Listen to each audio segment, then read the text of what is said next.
أنا محمد دومير، وموضوعنا اليوم هو موضوعكم اللي قريت تعليقات كثيرة تتمنى أنه نديروا فيه تحقيق تاريخي، واللي هو الفانتازيا. تقريبا ما كانش ولاية في الجزائر ما يديروش فيها الفانتازيا، وبالك هذه الصورة تعرفوها كل اللي فارس من فرسان مدوروش في تدريباته للفانتازيا. والتحقيق التاريخي ماهوش باه نثبتوا بأنه الفانتازيا تاع الجزائر، لأنها في الحقيقة تاع شمال أفريقيا كله، ولا تاع المغرب العربي تحديدا، وديرها حتى القبائل التركية من بكري. لكن لإثبات أنه اليونسكو اللي وافقت على طلب خوتنا المغاربة بتصنيفها كتراث مغربي، إنما هي تسرعت وما جرتش التحقيق الكافي. وأنا ما فهمتش ولا يطلبوا تصنيف أشياء من تراث شمال أفريقيا لأنه مغربي، كيفاه ما كاش تراث مغربي حصري محض؟ لأنه نعرفوا أنه سكان المغرب العربي يرجعوا لنفس الأصول ومن نفس القبائل والأعراش قديما، يعني أكيد راح يشتركوا في الكثير من التراث والعادات. بصح باه تصنف تراث على أنه مغربي لازم ينفردوا به الأشقاء المغاربة على كل بقاع الأرض، كما عندنا احنا القشابية مثلا ولا الحايك، يستاهلوا التصنيف العالمي كتراث جزائري. أما الفانتازيا هاي نشوفوها في التاريخ، لعلنا نلقوا الجزائريين تعلموها فقط بعد ما شافوها في اليوتيوب. نبدو بأقصر تعريف للفانتازيا في عالم الفروسية، هي أنه الخيال العرب يتقدموا بسرعات مختلفة وتصاحبها ضربات البارود،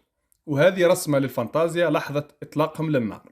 وما كانش في المغرب العربي اللي ما يعرفش أغاني التراث الجزائري اللي تحكي على أصحاب البارود والكرابيلة، ولا أغنية راهم جاو لعابين البارود، وهذه أغاني جزائرية قبل الإنترنت وقبل اليوتيوب. واللي قرأ مذكرة الوزير والأمين العام للرئاسة الموريتانية عن القرن الماضي محمد علي الشريف راح يقرأ فقرة قال فيها: وبرهنت الجزائر على هويتها الثقافية العربية وأصالة موسيقاها التي تفرعت منها كل أنواع الموسيقى، وعن روح الفروسية المتمثلة في فانتازيا الفرسان المحاربين في ميادين النصر. وهذا في كتابه سيرة من ذاكرة القرن العشرين. أما في كتاب لو شفال اللي يحكي على تاريخ الفروسية ونشاطاتها، نلقوه في صفحة 146 خصص فقرة للفانتازيا سماها الحرب والاحتفال، ويقول هي تقليد عسكري للفروسية تنشر طاقة إيجابية وتخص منطقة شمال إفريقيا لتخليد الهجمات المجيدة اللي سمحت للمحاربين العرب والبربر أنهم يواجهوا الغزو. ومنيس بخضرة يقول في كتابه التفكير في الثقافات بأن الوعد والفانتازيا من الثقافة المغاربية، وبأنها مرتبطة بفصلي الربيع والخريف. وإذا حبينا نزيدوا نرجعوا بالزمان للماضي أكثر، راح نلقوا صورة للفانتازيا في ورقلة كما نشرها الكتاب الألماني رقصات المغرب العربي، وهي نسقسوا الألمان وش يعرفوا أيضا على الفانتازيا. يقول: هذا الارتباط بالماضي الحربي المجيد وهذا الحفاظ على تقاليد الفروسية هو جزء من هوية بلدان المغرب العربي. وما يكملش الفقرة تاعو حتى يقول: أما في الجزائر فإن الفانتازيا هي الأكثر روعة. ويزيد يذكر الفانتازيا تاع غليزان بالضبط، عاد باش يحكي على الفانتازيا في المغرب وفي تونس. ونعرفوا من كتاب شازوليو أنه في معسكر كانوا ليلة العيد يخرجوا لتزيين الأحصنة بالسرج المطرز ويتحزم الخيال العربي ويديروا الفانتازيا. ويستطرد النص في وصف الفارس والفرس وهما يتجهزوا، وهذا مطبوع عام 1863. وهذا كتاب 6 أسابيع في أفريقيا، يحكي فيه المؤلف عن مغامرات عاشها في زيارته للجزائر، وفي قسنطينة سمع بالفانتازيا وحب يشارك معاهم، وجهز حصانه الصباح بكري وقعد يستنى في العرض الممتع. وبالمناسبة الكتاب هذا روعة في وصف الحياة في هذيك الفترة، ويحكي على الفانتازيا أكثر من أي كتاب آخر، حتى أنه حط صورة الفانتازيا الجزائرية على غلاف الكتاب المطبوع في 1862. وفي كتاب ذكريات ضابط فرنسي في الجزائر، ونحكوا على سنوات 1800، يقول: اللي ما شافش الفانتازيا العربية ما يقدرش يتصورها مهما حكوله. ويقول بأنه كل قبيلة في الجزائر عندها فرسانها اللي يتمتعوا بالرشاقة والمرونة وروعة التعامل مع البندقية، وبأنه منذ أن يبدأ الطفل في المشي يدربوه على ركوب الخيل.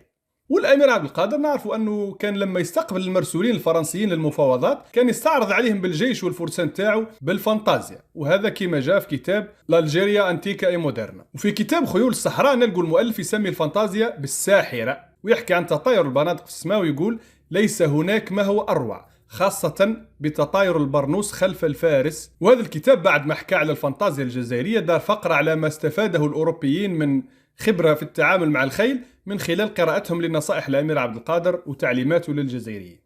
وفي وهران وثق الفانتازيا منذ القديم على أن الفرسان العرب يقومون بالاستعراض وبنادقهم في أيديهم. وفي رسائل الماريشال بوسكي نلقوه كتب من وهران سنة 1840 عن الفانتازيا اللي شافها عند الجزائريين. وفي كتاب رحلة استكشاف في جبال البيبان بين البرج والبويرة يقول نودي شارلز اللي مات في 1844: الفانتازيا تمرين عربي بربري نوميدي، ونديروا سطرين تحت كلمة نوميدي، واللي يجروا فيه الفرسان ويطلقوا البارود تحت أرجل السيد اللي يحبوا يكرموها ويحتفلوا به.